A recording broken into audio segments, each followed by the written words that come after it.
Tyler Lockett caught both of the Seahawks touchdowns in their overtime win over the Lions, but don't overlook the trio of tight ends for their importance getting the offense untracked yesterday. I'm going to be diving into Seattle's most underrated and maybe most invaluable position group heading into our Monday edition of Locked On Seahawks. You are Locked On Seahawks, your daily Seattle Seahawks podcast, part of the Locked On Podcast Network. Your team every day.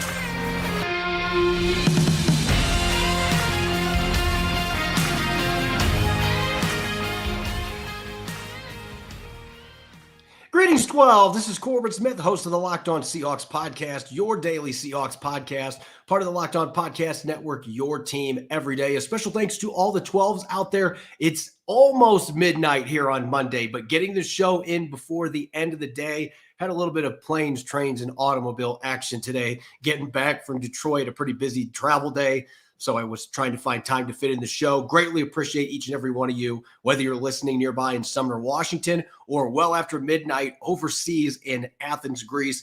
We greatly appreciate you making Locked On Seahawks your first listen 5 days a week. The Seahawks picking up their first win of the season, a thrilling overtime win at Ford Field over the Lions yesterday.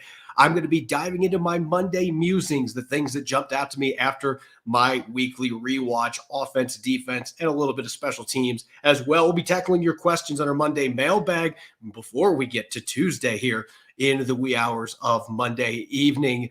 This episode is brought your way by LinkedIn Jobs. LinkedIn Jobs helps you find the qualified candidates you want to talk to faster. Post your job for free at linkedin.com/LockedInNFL. That's linkedin.com/LockedInNFL to post your job for free. Terms and conditions apply. Now for your lead story here on our late night Monday edition of Locked On Seahawks. Yesterday, Geno Smith led the way, 328 passing yards, completing almost 80% of his passes. And Tyler Lockett was the other hero with both touchdown receptions from Geno Smith, including the game winner. But if you're really looking for the difference maker compared to last week in the 30-13 loss to the Rams, the usage of Seattle's underrated, invaluable tight end group really jumped out. Over 100 receiving yards again from the group, but these guys do more than just catch passes. We talked yesterday on the show about the play of Stone Forsythe and Jay Curran, and they were fantastic, but the tight ends being able to help them out, using them more as support in the pass protection scheme, especially early in the game yesterday. That was crucial to getting the confidence up for both those young tackles. And then they were able to start to put those guys a little bit more on an island as the game went on. They were more comfortable doing it. And then you could get the tight ends involved in the passing game. We saw Will Dissly, Colby Parkinson, and Noah Fant all come up with big catches on scoring drives. In the second half, they were contributing in run blocking. They were contributing in pass protection. So this group played really well. And I had asked Geno Smith after the game about this trio and just how important they are to this offense playing to its full potential. Take a listen. All three of your tight ends had big catches in the second half and overtime. Obviously, they were helping out the tackles too. Yeah. Just how important are those three to this offense unlocking this potential? I mean, those guys are so important to the offense. You know, Colby, Will, Noah, and even Tyler, he can step up as well. But those guys, they complete our offense. They're pass catchers. They can block in the pass and run game, and they make it hard on defenses. You don't know what we're going to do. We can line up with all three tight ends. We can run the ball or pass it. And so for those guys to continue to come up clutch and continue to be the driving force of this offense, we need those guys. And I just enjoy having them out there because they're so dynamic. Every single one of those guys can make a play at any given time, and today you saw that. This Seahawks offense is at its best when Geno Smith is able to be the distributor and he can get everybody involved. And obviously, they've got a ton of star power at receiver with DK Metcalf, Tyler Lockett, and drafting Jackson Smith-Njigba in the first round, and even Jake Bobo with the fanfare that he has generated with the preseason that he had. This is a receiving core that's got a lot of name recognition. You've got 2 second-round picks in your backfield, but this tight end group all along, you look back at last year, how important they were to that offense, finishing in the top 10 in scoring last year. It wasn't just about the blocking. These guys were making plays, over 1,000 receiving yards as a trio last year. Even Tyler Mabry got involved as Geno name dropped yesterday after the game. He's on the practice squad right now, but only catch he made last year was a touchdown in the win over the Jets on New Year's Day. So this group is invaluable. And I'll even say this, going into the year, I thought that we were going to see fewer touches for these guys because of the receiving power that the Seahawks had. There's only one football to go around, but it's become evident already here in these first two games. If the Seahawks are going to reach their potential on offense, be able to win the NFC West, or at least compete to win the division, they are going to need these tight ends to be a factor in the offense week in, week out. They take so much pressure off the receivers, and even with Jackson Smith and Jigba being added, if the tight ends are not actively being used, at least giving the threat that these guys are going to contribute in the passing game, it does make life easier for the defense, and I think it restricts the playbook for the Seahawks on offense. You look at the numbers these guys put up in yesterday's game.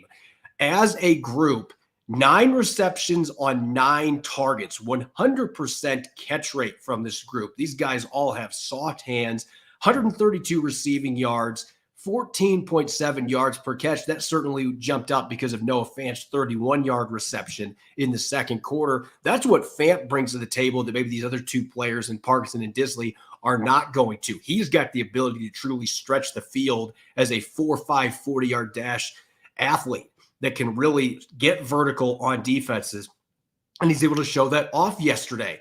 58 yards after the catch. This is maybe the thing that I think that this group brings to the table that isn't talked about enough, especially Will Disley. Let's give Uncle Will some big-time credit here. If you've watched the last 2 games, he led the team in yards after the catch in week 1. He did it again yesterday, 28 yards after the catch, and he threw a vicious stiff arm. And I believe it was on the linebacker Rodriguez, number 44. And this was on one of their scoring drives in the second half where they were able to get in the red zone. It was a quick little dump off to Will Disley. You would think a player that doesn't have great athletic metrics. He's a former defensive lineman. He's not going to blow you away with his speed or his quickness, but Will Disley just has this innate ability to bounce off of guys and break tackles and get yardage after the catch. He's maybe the least likely player athletically when you look in this tight end group to do that, and yet he excels at it. We've seen it in these last 2 games. I think Will Disley's playing as well as anybody on this Seahawks team right now, but that stiff arm ended up driving the defender in the ground, and he picked up another 8 to 10 yards on that play before being brought down to the 7-yard line. He gained 16 yards in a play that after the catch, he might have had 10 yards out of it because it was just a quick dump off, but he did that against the Rams in a couple of catches. And he keeps turning these receptions into first downs. Incredibly soft hands. He is as reliable as they come at that position. And it'd be nice to see the Seahawks find ways to get him a little bit more involved. But the way that things are working right now, getting him 2 or 3 touches every game, he is making the most of those opportunities. And then you add in the fact that early on in the game, there were a couple times Jake Curhan going up against Aiden Hutchinson.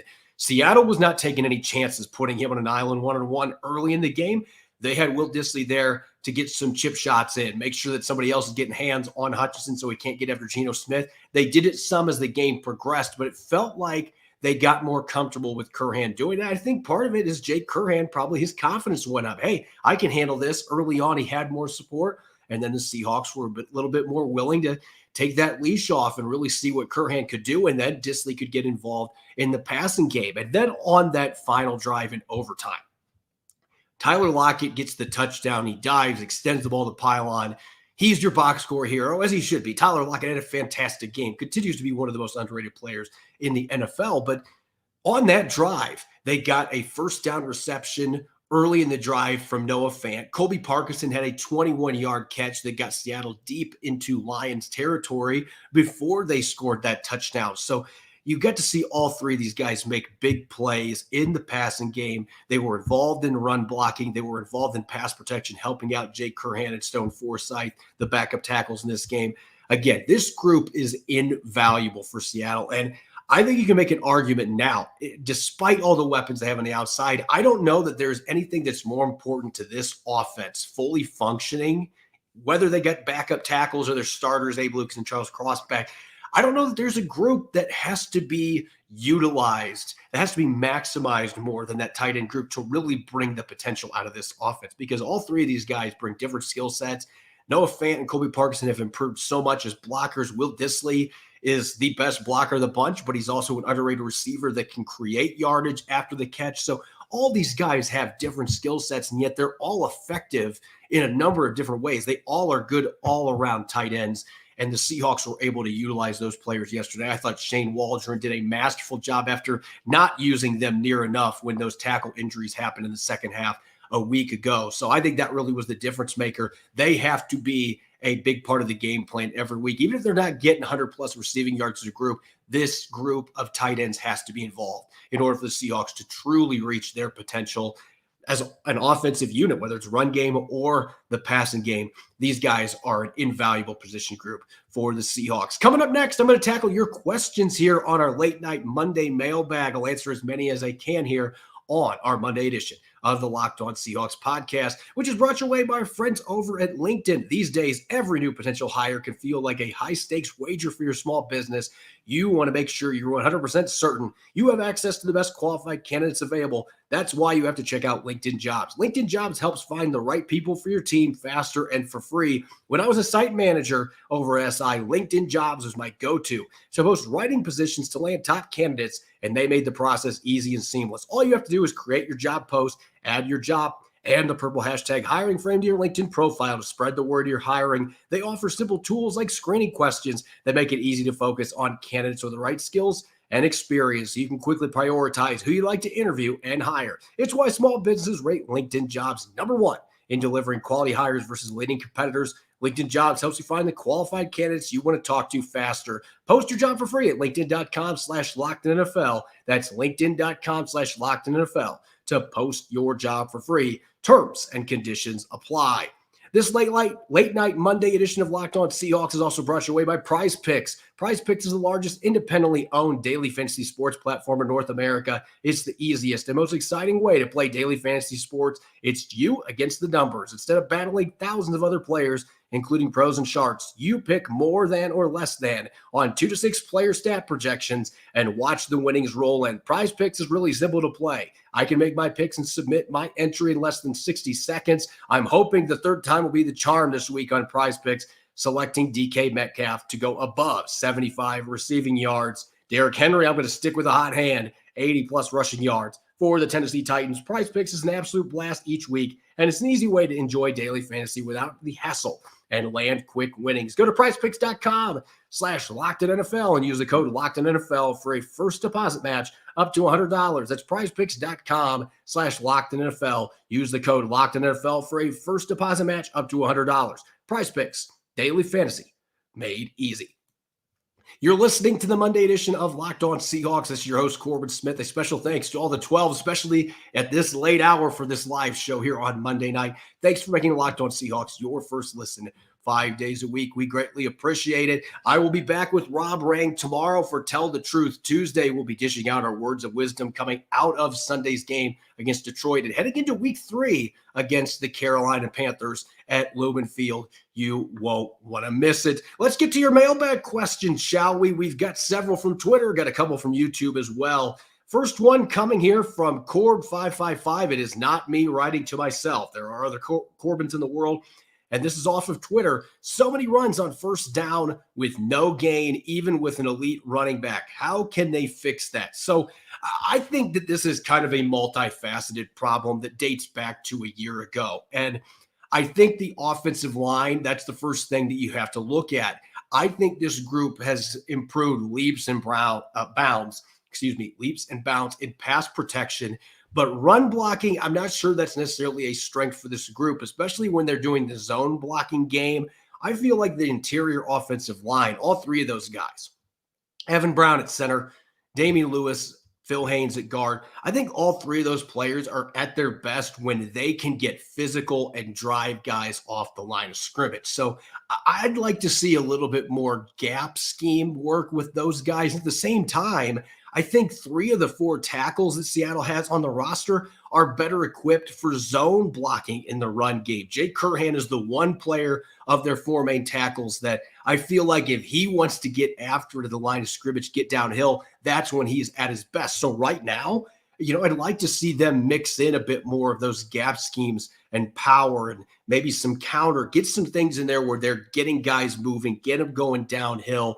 I also think you have to account for the running back situation too. And I do think Ken Walker III, these first two games, I've seen some improvements in terms of not being too patient and not taking the crease. He is doing a better job than he was last year as a rookie of hitting the hole, being a runner that runs with conviction and not wasting opportunities. But there still are times where that playmaker in him, he thinks I can bounce this run outside. That first run yesterday, he made it work. That's the thing. Sometimes he does find ways to turn nothing into a big gain. The problem with that approach, though, is there's going to be plenty of times where you're trying to do too much and you're too patient and you don't get downhill to get a couple yards and you end up with a 2 or 3 yard loss, or you get stuffed at the line of scrimmage. And I think you're going to have to give and take with that a little bit with Ken Walker III, just because of his running style. He is kind of one of those improvisers, and he has the speed and quickness, the explosiveness to be able to take advantage of bouncing runs against the grain and waiting, rocketing outside. He's got the ability to do that, but you don't want to live and die by that against NFL defenders. And I still think that is an area he's got to improve. So I think it's a multifaceted thing. It's only week 3. They've got plenty of time to improve in that regard. Watching film, I have seen some plays that suggest to me that this group could be a solid run blocking unit, but the consistency right now is not there. Whereas we have seen it a bit more in pass protection these first couple of games. Next question coming from James JY on Twitter. What's your impression at center? Has Brown been holding off Oluwatimi from taking over? Yeah, I think at this point, and I'll say this, both guys got to go in the game yesterday. Evan Brown injured his knee early in the game, and Oluwatimi came in on Ken Walker's first touchdown run and made a really nice drive block that created the crease that Ken Walker III ran through. So Oluwatimi really impressed with limited snaps. He only played 3 snaps yesterday in the game, but I saw him make 2 really nice run blocks. And at the same time, Evan Brown didn't give up a pressure in pass protection against his former team. And at least from that perspective, he has been an upgrade over the retired Austin Blythe these first 2 games. I've been impressed with what I've seen, and I think he's got more potential in the run game because he's a bigger guy, and he can win with physicality. He can get to the second level. So right now, it feels like this position is squarely his. If he's banged up and he has to miss time, the Seahawks will have confidence in Oluwatimi. But right now, Evan Brown hasn't done anything to suggest that Oluwatimi's got a chance to get into the lineup, even though he did some nice things in those limited snaps yesterday. I think this is Evan Brown's job for right now. But again, it's only week 3. If Brown has a few games where he struggles, then the Seahawks may get impatient on that front, and they might be ready to put the 5th-round pick out of Michigan and see what he can do. But for now, Evan Brown looks like he's doing a really solid job, and it looks like it's an upgrade to the center position for the Seahawks compared to the last few years when they've been playing musical chairs at that position. Chase Rydell 41, do you really think Pete Carroll could coach or will want to coach into his late 70s or even early 80s? Would that even be a good thing? So that last part of the question, I get it. There are some fans out there like, hey, there's going to be a time where, Pete Carroll is going to be 75, 76, 77, wherever that end of the line is, that it's just time for us to move on to a different coach. But you're seeing what Pete Carroll's doing, the way that players still respond to him. If you saw the video the Seahawks posted after the game in the locker room, he's still going crazy, yelling, can you win in the first quarter? Can you win in the second quarter, third quarter, fourth quarter, overtime? He's 72. He just turned 72, and he's still got that kind of energy, and players still respond to him that way. And, oh, by the way, he led this team to the playoffs a year ago. They've got a team that I think has the talent to get back there this year and potentially be a little bit of a nuisance for teams at minimum. They might be a team that can still end up being a dark horse contender in the NFC, which is pretty wide open right now, aside from the Eagles and the 49ers. So, fans are going to be saying, I'm looking years down the road. We got to have somebody in waiting. Yeah, at some point you're going to, but nothing suggests right now that Pete Carroll is ready to retire or that the game has passed him by. He is still doing a great job motivating players, getting them to play to their very best. They want to play for Pete Carroll. So, yeah, he's 72, but he's 72 going on 25. The guy's still got an incredible amount of energy. So who knows? maybe 2 or 3 years from now, Pete Carroll will be ready to hang up his Nike Monarchs and it'll be time to move on to the next coach. But if he gets this team deep in the playoffs a couple more times, they've got a really young team. He likes the players he's got. He's got a nice coaching staff underneath him. And he's still enjoying it, still healthy. He could coach a long time still for the Seattle Seahawks. And next year, he will tie the oldest head coach in NFL history, Romeo Crennel, at 73. I definitely think we're going to see him coaching at least a couple more seasons, if not longer, because he's clearly still having a thrill coaching and is still doing a fantastic job at it.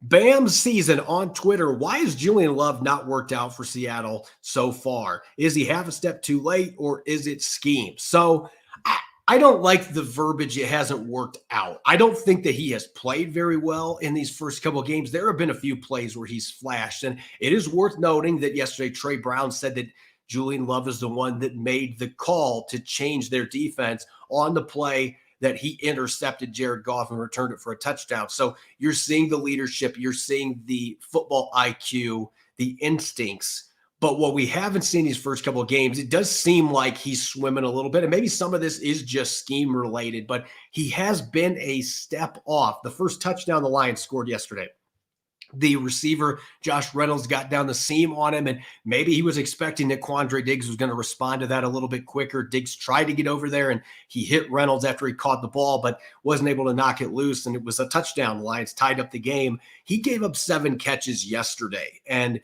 there were a couple of them that were just phenomenal throws by Jared Goff. There was one where he actually had his hand on the football when Amon-Ra St. Brown caught the ball. Amon-Ra St. Brown caught the ball, and Julian Love was still not able to break it up. It was a great throw, a really nice catch. Sometimes you just got to tip your helmet to the other team. So I think that he is still going to turn things around, but the missed tackles and some of the issues in coverage, I'm a little surprised he struggled that much given what I saw in New York, but he's still trying to mesh with this defense. He's still trying to build chemistry with the guys around him, and the coaching staff is still figuring out how to use them. So it's been 2 games.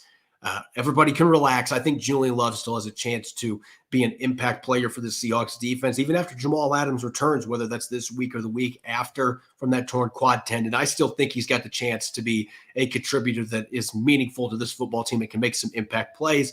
It has just been kind of a bumpy start for him so far. And our last question here coming from Barry M 1456 on YouTube.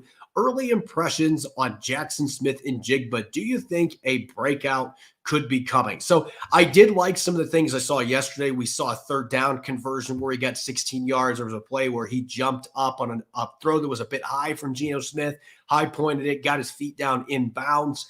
But we haven't seen the consistency from him in terms of targets. And I think that is going to come at some point. But this is also an offense. As I mentioned, the tight ends in the first quarter. You have one football. You've got DK Metcalf, Tyler Lockett, Smith and Jigba. Jake Bobo had a catch yesterday. You've got the 3 tight ends. The running backs can catch the ball. And Geno Smith completed passes to 9 receivers yesterday.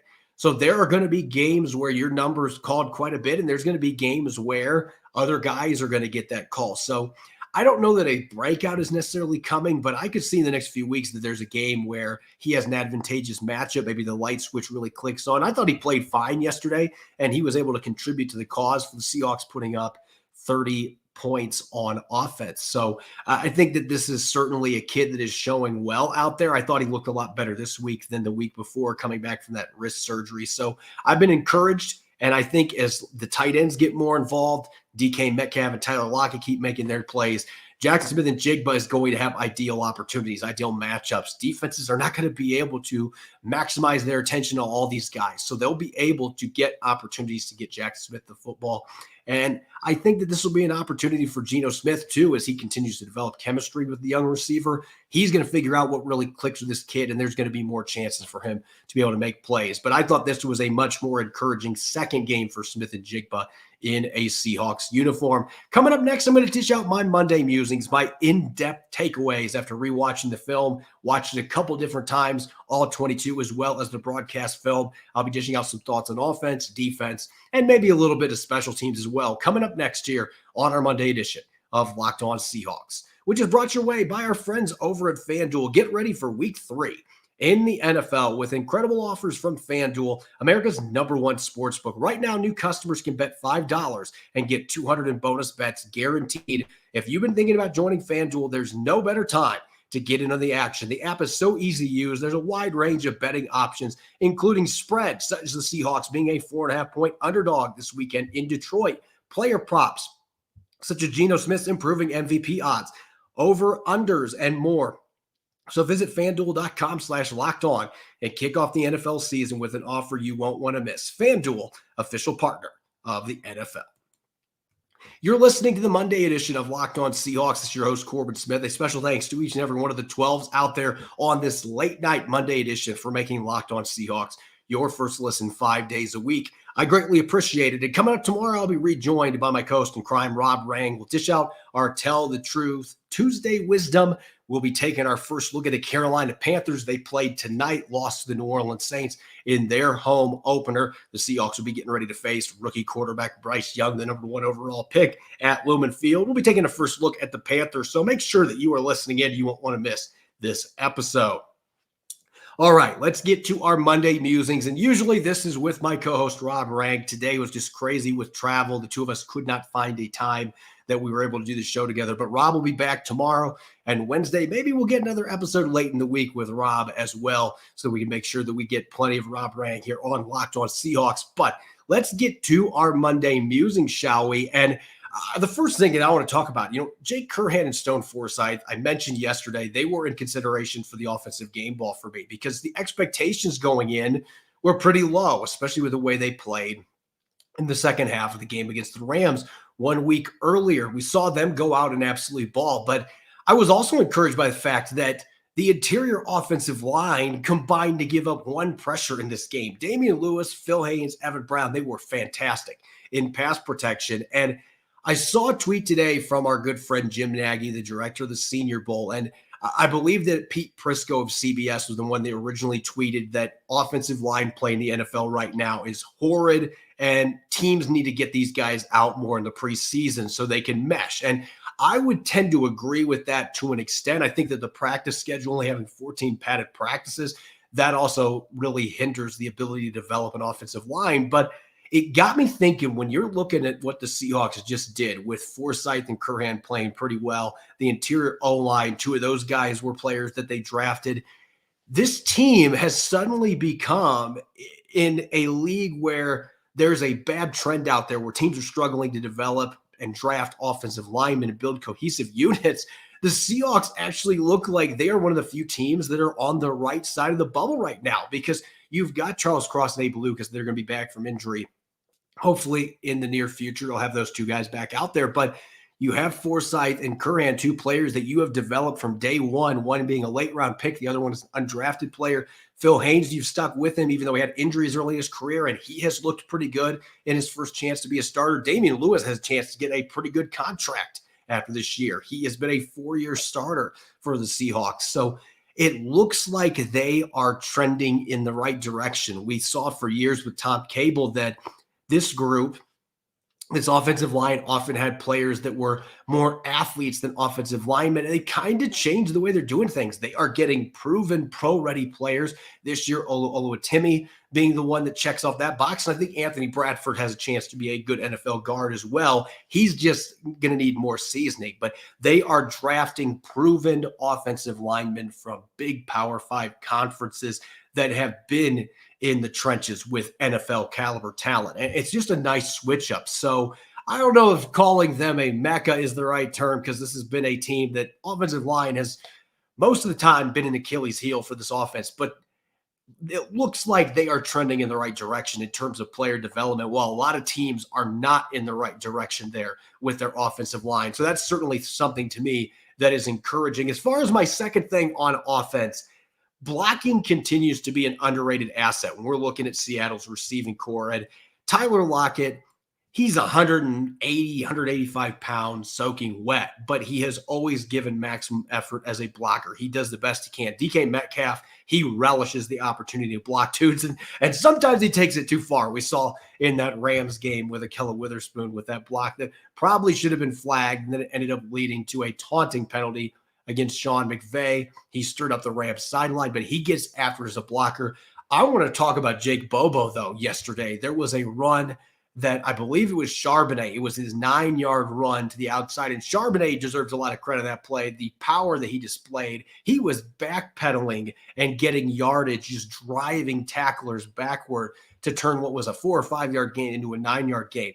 But part of the reason that he got any yardage there, Jake Bobo was in motion across the formation, and he got a piece of 3 different defenders as a blocker. He gets after it. You can see the mentality, and at 6'4", over 200 pounds, he's got enough size and length that he is well equipped to be a solid blocker. So we've seen that in some of the preseason games. I thought he had a nice run block in the season opener against the Rams, but that was the one that jumped out to me. But with the offensive line playing better, I think that you got to give those receivers their due. You can really tell that Sanjay Law, the receiver coach, the emphasis that he puts on that Pete Carroll puts on that. You guys are pass catchers, but you are all-around football players. And I think that is a strength for a receiving core that's one of the best in the NFL when you're looking from an all-around perspective, that they get after in the run game. And you don't have any of your star players that take snaps off in that regard like a lot of teams do with their standout wideouts. On the defensive side of the ball, let's talk about chemistry. And I asked Pete Carroll about this as well as Bobby Wagner after yesterday's game. I think when you look at where the Seahawks were at 2 weeks ago and where they are at now coming out of this Lions game, there's still a long way to go getting that chemistry build up front. But you have to remember, Jaron Reed, Draymond Jones, and Mario Edwards had played a grand total of 0 regular season snaps together. And in interior defensive line, it might not seem like that's a big deal, but there is a chemistry thing there. There is a trust thing there with the teammate that's next to you. Your edge rushers as well being in that equation. If you're doing games, twists and stunts, those guys have to be on the same page. They've got to have that chemistry. And it felt like last week against the Rams that it was a pretty stale performance from that front line for the most part. They were not able to get pressure. They were not able to get penetration in the run game. But we saw in the second half yesterday, it really was the end of the second quarter when Draymond Jones, I think bull rushing is probably underestimated what he did to that guard. He turned him into part of the turf with that rush, just powered him into the ground. And then another lineman came over and held him. He drew a holding penalty on 3rd down, forced it incompletion with the pressure. That really ignited this pass rush. Jones would later get his first sack in a Seahawks uniform. Jaron Reed had 3 pressures. Mario Edwards had 1. Miles Adams had a couple promising pass rushes with limited snaps, and the edge rushers started to feed off it. Derek Hall, I thought, played pretty well in the second half. Uchenna Nwosu was getting after it. You get those interior defensive players playing to their capabilities, it is going to have a domino effect on the edge rushers. And it just felt like Draymond Jones and Jaron Reed and those guys, they were just playing faster. They were playing more disruptive in the second half. And as Carroll and Wagner said, they didn't get those reps even in the preseason, only played a couple of snaps together in the preseason. So this is going to be a learning by fire type thing. Even though they're all veterans, they haven't played together, and it's going to be a process, but you're already seeing those improvements. So that's a very encouraging thing for the Seahawks with those veterans along the defensive line. As for the highly anticipated debut for Devin Witherspoon, it was a mixed bag, and I think that the Seahawks probably could have expected that for a player that didn't play at all in the preseason. He had been out since August 7th due to a hamstring injury, so he missed a lot of time in training camp of the preseason. But to be honest, aside from the one big miscue that he made, and he was not the only one that bit on that flea flicker. Unfortunately, the guy that caught the touchdown pass was who he was supposed to be covering there, so of course he's going to get noticed. But everybody got sucked in by that flea flicker that just was called at the perfect time. But you take that play out of the equation. He had excellent coverage on the first 4th down attempt by the Lions, got his hand on the football for a pass breakup on a dig route. That is a really hard route to cover on a 4th down from the outside, and he was able to do that. And then the other 4th down stop, some Lions fans felt there was interference, but it looked to me like it was incidental contact, that the two guys got their feet tangled up. Devin Witherspoon was in a really good position before that happened, and they got tangled up, and that throw was off target anyway. So it ended up being incomplete, but you saw those two really promising fourth down plays. Also got to see a couple of tackles near the line of scrimmage where you could see his physicality. There were a few times he tackled higher than I'm used to seeing. That's not normally what you see from Devin Witherspoon, but overall, I felt like it was a pretty encouraging first game for him, and he's only going to get better. This was his first NFL game action. This kid is such a competitor, such an instinctive player, but you got to see the physicality, you got to see the ball skills, and you got to see the ability to stick with receivers yesterday. All three of those things were on display. Yeah, he got a rookie lesson on that flea flicker, but you know he's going to learn from that. It's not something that the Seahawks are going to dwell on. He's not going to dwell on it. You're going to learn from it. But I thought it was a pretty promising first game for him, and it's only up from here with the talent that he brings to the equation, the ball skills, the football instincts, the physicality, the versatility, you name it. He's going to have a chance to really be an impact player right away. And he made some of those game-changing plays for the Seahawks yesterday that helped them pull off this overtime upset over the Lions. And last but not least, my last Monday musing for the day, got to have a negative in there. This is the one thing coming out of yesterday's game that still is pestering me. It is still bothering me, but it's week 2 going into week 3. And this is what the Seahawks do. They never tackle well to open the season, at least the last 4 or 5 years. I would like to have seen in their training camps more of those tackling drills they used to have with the track pads where they actually did some tackle work. It just seems like they've kind of gotten away from that. They don't really do much active tackling at all in their training camp practices. So they're kind of coming in dry when he gets into the regular season, especially the veterans that didn't play many snaps in the preseason. And you see that on the field. They missed by my count. And again, there's some subjectivity to this. I had him down for 13 missed tackles. Pro Football Focus had him down for 15. Either way, that's way more tackles being left in the field than you want to see. And it was at all 3 levels of the defense. Darrell Taylor had a bad miss when he did a great job rocketing in the backfield. He should have had David Montgomery for a 3-yard loss, but he couldn't finish the play. Jordan Brooks had a couple of uncharacteristic misses in this game against Montgomery and Jahmyr Gibbs. And then the secondary, Julian Love had a couple missed tackles. Quandre Diggs had one.